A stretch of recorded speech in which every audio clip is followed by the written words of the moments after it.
Најголемиот број училишта во Струмица ќе учат онлайн, но својот прв училишен ден сепак го имаа првачињата во струмичките основни училишта.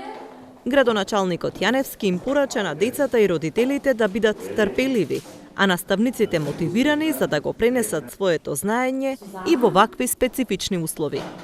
Јас сепак сум задоволен и во овие посебни услови што почнува еден процес кој е многу важен во животот, кој е неизбежен во животот. Им посакувам на сите овие наши најмлади сограѓани да имаат успех во своето учење. Се надевам дека наставниот кадар ќе вложи максимално напори да ги пренесе своите знаења на овие деца, да им даде совети како од формалното образование, така и совети од животот и пред се од оние совети кои што ќе ги заштитат во оваа посебна состојба. Можем да кажем дека родителите треба да бидат спокојни.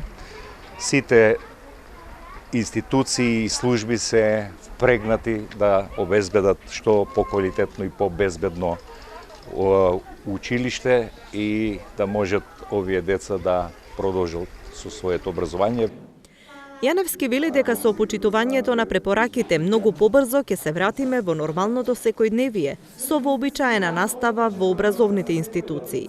Јас се надевам дека епидемиолошките би кажал карактеристики и состојби во нашата земја ќе дозволат да овие состојби се променат на подобро и да можат учениците да присуствуваат со физичко присуство на наставата, кое впрочем и повеќето од родителите и учениците го бараа. Меѓутоа, ова сегашна состојба, согласно критериумите кои што ги имаше комисијата за разгледување на нашите барања, кои, еве да спомнам, ги поднесовме со наша желба да нашите училишта да одржуваат настава со физичко присуство, беа прифатени овие кои што ги спомнав. Критериумите беа согласно бројот на запишаните ученици, согласно можните ризици за ширење на епидемијата и согласно оваа епидемиолошка слика која во моментот владее.